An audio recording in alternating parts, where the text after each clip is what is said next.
Hello everyone, welcome to vital foods and vlogs.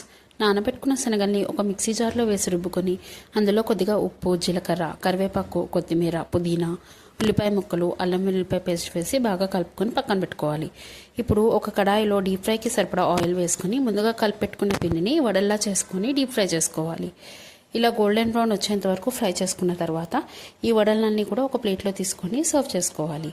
Full video కోసం మన ఛానల్ని అయితే విజిట్ చేయండి. Thank you for watching. Please subscribe.